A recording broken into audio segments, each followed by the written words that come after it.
அகர முதல எழுத்தெல்லாம் ஆதி பகவன் முதற்றே உலகு. நெஞ்சமெங்கும் நிறைந்திருக்கும் அன்பு நெஞ்சங்களுக்கு எனது அன்பார்ந்த வணக்கம். நான் உங்கள் 5ஆம் தலைமுறை ஜோதிடர் ராம்குமார் ராஜேந்திரன். இன்னைக்கு நாம் பார்க்கக்கூடிய தலைப்பு மிதுன ராசி அன்பர்களுக்கு நடக்கவிருக்கும் சனி வக்ர நிவர்த்தி.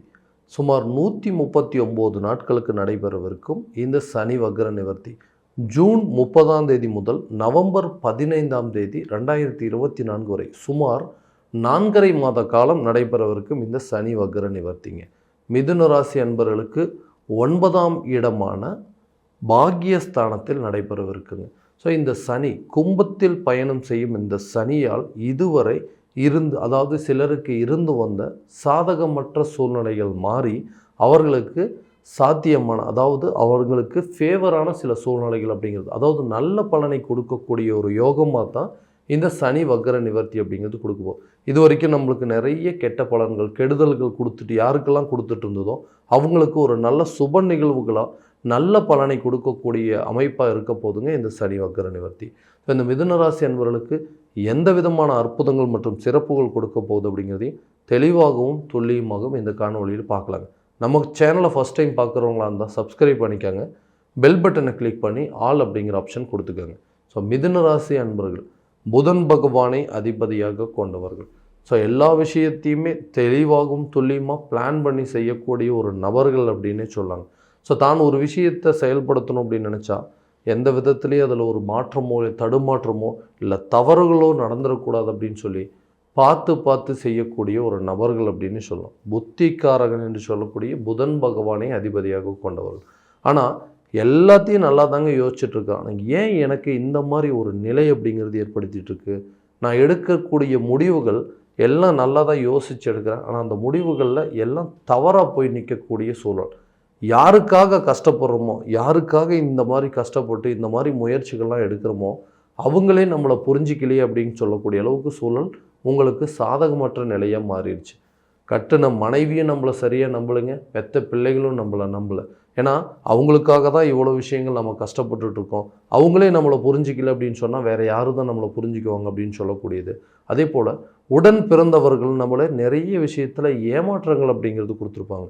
ஒரு காலகட்டங்களில் பார்த்திங்கன்னா உங்களுக்கு வர வேண்டிய சில சொத்து பத்துக்களும் சரி, உங்களுக்கு கிடைக்க வேண்டிய சில நிலங்கள் சம்மந்தப்பட்டதோ இல்லை ஒரு தோட்டம் துறவு சம்மந்தப்பட்ட விஷயங்களோ உங்களுக்குன்னு சமப்பங்கு கிடைக்க வேண்டிய இடத்துல எல்லாத்தையுமே அவங்களே எடுத்துக்கிட்டு உங்களை ஏமாற்றக்கூடிய அளவுக்கு சில நிலைகள் அப்படிங்கிறது ஏற்பட்டுச்சுங்க.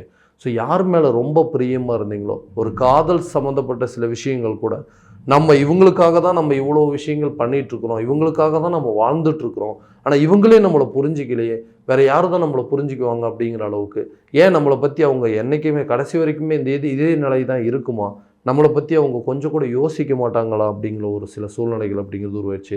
அதே போல் நம்ம வேலை செய்கிற இடத்துலங்க எந்த விதத்துலையுமே எனக்கு ஒரு ஈடுபாடற்ற நிலையாகவே இருக்குது. ஏன்னா என்னுடைய வேலையை நான் பர்ஃபெக்டாக தான் செஞ்சிட்ருக்கேன், என்னுடைய வேலையை நான் கரெக்டாக செய்கிறதே மற்றவங்களுக்கு தப்பாக தெரியுதுங்க, ஏதாவது ஒரு விதத்தில் நான் தவறு செய்ய மாட்டேனா, அந்த தவறுகள் மூலமாக என்னை அதாவது அவங்க ஏதாவது குறை சொல்லி இவங்களுக்கு இந்த மாதிரி தவறு செஞ்சிட்டாங்கன்னு சொல்லி அவங்க என்னை திட்டமாட்டாங்களா, என்னுடைய உயர் அதிகாரிகள் என்னை ஏதாவது வார்னிங் கொடுக்க மாட்டாங்களா அப்படின்னு சொல்லி எல்லாருமே ஆசைப்பட்றாங்க. ஸோ அந்தளவுக்கு நான் மற்றவங்களுக்கு துரோகசாலியாக மாறிட்டேனா அப்படின்னு சொல்லக்கூடியது. என்னோடய வாழ்க்கையில் நான் இழந்த இழப்புகளும் சந்தித்த பிரச்சனைகள் அப்படிங்கிறது ஏழ்றானுங்க. ஒரே நாளில் திடீர்னு எல்லா நிலையும் மாறிடுச்சு. நல்ல ஆடம்பரமாக இருந்தேன், வண்டி வாகனங்கள் வச்சுக்கிட்டு நிறைய பிஸ்னஸ் பண்ணிக்கிட்டு நிறைய ஆடம்பரமான விஷயங்கள் என்னை பார்த்து மற்றவங்க பொறாமப்படக்கூடிய அளவுக்கு சில சூழ்நிலைகள் எனக்கு இருந்ததுங்க. ஆனால் இன்றைக்கி என்னோடய நிலை அப்படியே டோட்டலாக லைஃபே மாறிடுச்சுங்க. அதே போல் எனக்கு பின்னாடி இருக்கிறவங்களுக்கு கூட திருமணம் சம்மந்தப்பட்ட சில விஷயங்கள்லாம் நடந்துடுச்சு. என்னை விட வயசு கம்மியானவங்களுக்குலாம் திருமணம் நடந்துருச்சு. எனக்கும் எல்லா அமைப்பும் இருக்குதுங்க, ஆனால் எனக்கு அந்த கரெக்டான சுப நிகழ்வுகள் அப்படிங்கிறது நடக்க மாட்டேங்குது. ஏதாவது ஒரு காரணத்தினால தள்ளி போயிட்டே இருக்குது. வராங்க, நிறைய மாப்பிள்ளைங்கள்லாம் வராங்க, பார்க்குறாங்க, பார்த்துட்டு மறுபடியும் ஓகேங்க நாங்கள் உங்களுக்கு தகவல் சொல்கிறோம் அப்படின்னு சொல்லிட்டு கிளம்பி போயிடுறாங்க. ஸோ இந்த மாதிரி நிகழ்வுகள். அதே போல் நான் செய்யக்கூடிய தொழிலையுமே எந்த ஒரு முன்னேற்றமும் இல்லை. நிறைய பிஸ்னஸ் பண்ணிட்டு வந்துட்டேங்க, ஒவ்வொரு பிஸ்னஸாக பண்ணிகிட்ருக்கேன், ஆனால் எதையுமே என்னால் தொடர்ந்து கடைசி வரைக்கும் கண்டிப்பாக முழுமையாக அதை முடிக்கவே முடியல அப்படின்னு சொல்லி வருத்தப்படக்கூடிய சூழலில் இருக்கக்கூடிய அந்த மிதுன ராசி அன்பர்களுக்கு இந்த வக்ர நிவர்த்தியானது கண்டிப்பாக வாழ்க்கையில் நல்ல ஒரு முன்னேற்ற நிலை அப்படிங்கிறது கொடுக்குங்க. ஸோ யாருக்கெல்லாம் இந்த தொழில் ரீதியாக சில தடைகள் இருந்ததோ, நல்ல பிஸ்னஸ் பண்ணிகிட்டு இருந்தேங்க, அந்த பிஸ்னஸ் ஏன் வந்து திடீர்னு சரி வராமல் நடக்காமல் போச்சு, அந்த பிஸ்னஸை வந்து மறுபடியும் பழையபடி நான் ரன் பண்ண முடியுமா, இந்த மாதிரி விஷயங்களுக்கெல்லாம் நான் வந்து போராடி தான் ஜெயிச்சிட்ருக்கேன். எல்லாமே ஒரே நாளில் எல்லாம் மாறிடுச்சு. பெரிய நஷ்டத்தை கொடுத்துருச்சுங்க. அந்த தொழிலில் வந்து மறுபடியும் அந்த நிலைக்கு பழைய நிலைக்கு போகிறதுக்கு நான் எவ்வளவோ ட்ரை பண்ணி பார்த்துட்டேன். ஆனால் என்னால் எந்த ஒரு முயற்சியும் எடுக்க முடியலன்னு சொல்லக்கூடியவங்களுக்கு இந்த சனி பகவான் பாக்கியஸ்தானத்தில் இந்த வக்கர நிவர்த்தி அடையும் பொழுது தொழில் ரீதியாக நீங்கள் வந்து எடுக்கக்கூடிய முயற்சிகள் கை கொடுக்குங்க. ஸோ பிஸ்னஸ் பண்ணணும்னு நினைக்கிறீங்க, அந்த பிஸ்னஸுக்கு ஒரு ஃபினான்ஷியல் லெவலில் ஒரு சப்போர்ட் தேவைப்படுது, இல்லை நண்பர்களோ இல்லை ஃபேமிலி மத்தியிலோ யாராவது நமக்கு ஒரு உதவி பண்ணாங்கன்னா நல்லா இருக்குமே அப்படின்னு சொல்லக்கூடியவங்களுக்கு இந்த காலகட்டங்களில் கண்டிப்பாக ஒரு நல்ல பலன் அப்படிங்கிறது இருக்க போதுங்க. ஸோ ஏதாவது ஒரு சூழலில் உங்களுக்கு அந்த சப்போர்ட் அப்படிங்கிறது கண்டிப்பாக கிடைக்குங்க. அந்த நின்று போன தொழிலை மறுபடியும் ஏற்று நடத்தக்கூடிய ஒரு காலகட்டமாக இருக்குங்க. மீண்டும் வந்து இந்த இந்த வேலை சம்மந்தப்பட்ட சில விஷயங்கள், நம்ம வேலை செஞ்சிட்ருக்கிற இடத்துல ஏன் நம்மளை எல்லாருமே எதிரியாக பார்க்குறாங்க, இந்த எதிரியை பார்க்குறதுனால அவங்களுக்கு என்னங்க பலன், என்னோடய வேலையை தான் நான் கரெக்டாக செஞ்சிட்ருக்கேன், ஆனால் அந்த வேலையை செஞ்சு முடிக்கிறதுல ஒரு நல்ல விஷயம், எனக்கு நான் வாங்குகிற சம்பளத்துக்கு நான் நேர்மையாக இருக்கணும்னு நினைக்கிறேன், அது கூட தவறா, அவங்கள மாதிரி நானும் எந்த வேலையை செஞ்சாமல் சமாளிச்சுக்கிட்டே போயிட்டு ஓகே இந்த வேலையை கொடுத்தாங்கன்னா இதை நாளைக்கு தான் செய்ய முடியுங்க, இப்போ இருக்கிற சூழ்நிலையில் இந்த வேலையெல்லாம் செஞ்சு முடிக்கிறதுக்கு டைம் வேணும் அப்படின்னு சொல்லிட்டு அந்த மேலதிகாரிகளோ இல்லை உங்களை நம்பி ஒரு வேலையை ஒப்படைச்சாங்க இல்லையா, அவங்கள ஏமாற்றி பிழைக்கக்கூடிய அளவுக்கு கூட இருக்கிறவங்களாம் அந்த மாதிரி ஒரு சாதகமற்ற சூழ்நிலை எனக்கு உருவாக்கிட்டு இருக்காங்க. ஆனால் நான் நேர்மசாலி, என்னுடைய வேலையை நான் கண்டிப்பாக நேர்மையாக செஞ்சு முடிப்பேன், அதில் இவ்வளோ பெரிய தடைகள் வருதா அப்படின்னு சொல்லி யோசிச்சுட்டு இருக்கிறவங்களுக்கு இந்த காலகட்டங்களில் நேர்மை நெறி தவறாதவர்கள் அப்படின்னு சொல்லலாங்க. நீதி நெறி தவறாதவர்கள் தன்னை நம்பி ஒரு வேலையை ஒப்படைச்சாங்க அப்படின்னா அதை கண்டிப்பாக எந்த சூழ்நிலையும் எந்த காரணத்துலேயும் அதை வந்து தடைப்படுத்தக்கூடாது, கண்டிப்பாக அதை செஞ்சு முடிக்கணும்னு நினைக்கக்கூடிய இந்த மிதுன ராசிக்காரங்களுக்கு வேலையில் வரக்கூடிய தடைகள் அனைத்தையும் விலகி உங்களுடைய வேலையில் உங்களுடைய எதிரிகளை விட்டு தள்ளி வரக்கூடிய அளவுக்கு சில சூழல் உங்களை விட்டு அவங்க ஒதுங்கி போகக்கூடிய காலகட்டமாக இருக்க போதுங்க இந்த சனி பகவானுடைய வக்ர நிவர்த்தி.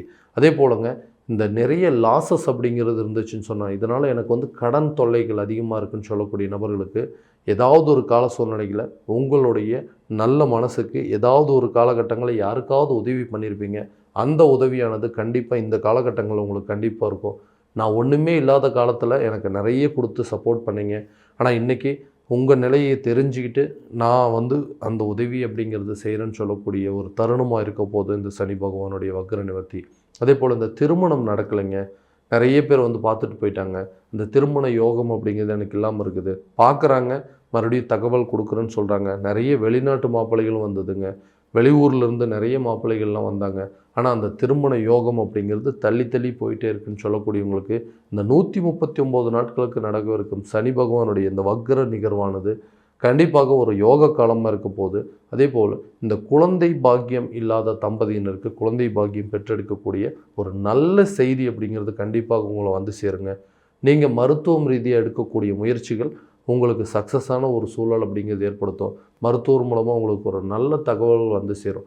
இதனால் வரைக்கும் உங்களுக்கு வந்து கரெக்டான அந்த விஷயங்கள், அதாவது அந்த ஒரு செயற்கை முறையில் வந்து ஒரு கருத்தரிப்பு செய்யணும்னு முயற்சி பண்ணதோ இல்லை மருத்துவம் ரீதியாக மருந்துகள் மூலமாக சில முக்கியமான முயற்சிகள் எடுக்கும்பொழுது எல்லாமே தடைப்பட்டு இருந்திருக்கு இல்லைங்களா, அந்த தடையானது இந்த காலகட்டங்களில் உங்களுக்கு ஒரு நல்ல தகவலாக வந்து சேருங்க.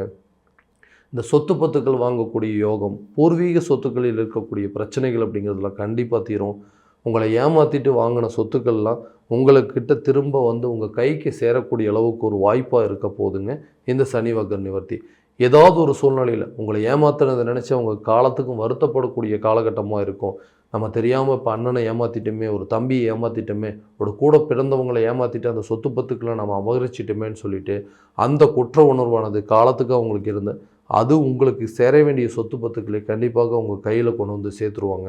உடல் ஆரோக்கியம் சம்மந்தப்பட்ட சில பாதிப்புகள் அப்படின்னு சொல்கிறது, ஸோ தீராத வியாதிகள் ஏதாவது ஒன்று எனக்கு தொந்தரவு கொடுத்துட்டே இருக்குது, இந்த நிலையிலேருந்து நான் வெளியே வரவே மாட்டேன்னா, ஆரோக்கிய குறைபாடுகள் அப்படிங்கிறது தீராதா, இந்த ஹாஸ்பிட்டல் செலவு பண்ணியே நிறைய கடனாளி ஆகிட்டேன் அப்படின்னு சொல்லக்கூடிய நபர்களுக்கு இந்த காலகட்டங்களில் கண்டிப்பாக அந்த நோய் அறிந்து அதற்குண்டான வைத்தியம் செய்யக்கூடிய காலகட்டமாக இருக்க போதுங்க. மருத்துவம் ரீதியாக உடல் பாதிப்புகள் இருக்கக்கூடிய சில முயற்சிகள் நீங்கள் எடுக்கிறீங்க இல்லையா, ஹாஸ்பிட்டல் ட்ரீட்மெண்ட் இதெல்லாம் எடுக்கும்போது கண்டிப்பாக அது ஒரு நல்ல சக்ஸஸான சூழல் அப்படிங்கிறது இருக்க போதுங்க. எல்லா விதத்துலேயும் உங்களுக்கு வந்து சேர வேண்டிய சொத்துக்களும் சரிங்க, உங்கள் பிள்ளைகள் மத்தியில் உங்களுக்கு இதுவரைக்கும் இருந்த பேர் புகழ் அந்தஸ்து குறைபாடுகள் இருந்தது எல்லாமே மாறி இன்றைக்கி ஒரு நல்ல காலகட்டமாக நீங்கள் வாழ போகிறீங்க. இந்த சனி பகவான் இதுவரைக்கும் உங்களுக்கு கஷ்ட நிலைகள் மட்டுமே கொடுத்துட்டு இருந்தாருங்க, பிரச்சனைகள் நிறைய கொடுத்துருந்தேன். ஏன்னா முதல் பாதியில் எனக்கு பாதிப்புகள் மட்டும்தாங்க கொடுத்தாரு. ஏன்னா எல்லாருமே சொல்லுவாங்க சனி பகவான் அப்படிங்கிற ஒருத்தர் பயிற்சி அடைஞ்சிட்டாருனாவே அது ஒரு நல்ல பலனை கொடுக்காது, எல்லாருக்குமே வந்து கெடு பலனை தான் கொடுக்கும் அப்படிங்கிறத நிறைய பேர் சொல்லிட்டு இருப்பாங்க. ஆனால் இந்த காலகட்டங்களில் யாருக்கெல்லாம் வந்து கெடு பலன்கள், அதாவது நற்பலனே இல்லாமல் இருந்துச்சோ அவங்களுக்கு இந்த வக்கர காலத்தில் கண்டிப்பாக ஒரு நல்ல நிகழ்வுகள் நடக்கக்கூடிய காலகட்டமாக இருக்க போது இந்த சனி பகவானுடைய வக்கர நிவர்த்தி சுமார் 139 நாட்கள் நடைபெற இருக்குங்க. இந்த காலகட்டங்களில் தைரியத்தோடையும் துணிச்சலோடையும் தன்னம்பிக்கையோடும் சில முயற்சிகள் எடுத்தீங்க அப்படின்னா எல்லா விதமான வெற்றிகள் அப்படிங்கிறது கண்டிப்பாக உங்களுக்கு கிடைக்குங்க. ஸோ இது வரைக்கும் நம்ம பார்த்ததெல்லாம் பார்த்திங்கன்னா கோச்சார பலன்கள் மட்டும்தான். உங்களுடைய ஜனன ஜாதகத்தில் இருக்கக்கூடிய திசாபுத்திகள் எப்படி, கிரக அடைவுகள் எப்படி இருக்குது அப்படிங்கிறத முழுமையாக தெரிஞ்சுக்கிட்டு அதற்குண்டானபடி சில முயற்சிகள் எடுத்தீங்க அப்படின்னா கண்டிப்பாக எல்லா விதமான வெற்றிகள் அப்படிங்கிறது உங்களுக்கு கிடைக்குங்க. ஸோ உங்களுடைய ஜாதகம் எங்கிட்ட பார்க்கணும் அப்படின்னு ஆசைப்பட்டீங்கன்னா கீழே இருக்கிற நம்பருக்கு கான்டாக்ட் பண்ணி அப்பாயின்மெண்ட் ஃபிக்ஸ் பண்ணிக்கோங்க. அப்படி இல்லையா உங்களுடைய ஜாதகத்தை வாட்ஸ்அப் மூலமாக அனுப்பிச்சி வச்சிங்க அப்படின்னா தெளிவான முறையில் கணிச்சு துல்லியமான பலன்கள் அப்படிங்கிறது உங்களுக்கு தெரியப்படுத்தப்படுங்க. மீண்டும் அடுத்த காணொளியில் உங்களை சந்திக்கும் வரை உங்களிடமிருந்து விடைபெறுவது உங்கள் ராம்குமார் ராஜேந்திரன். நன்றி.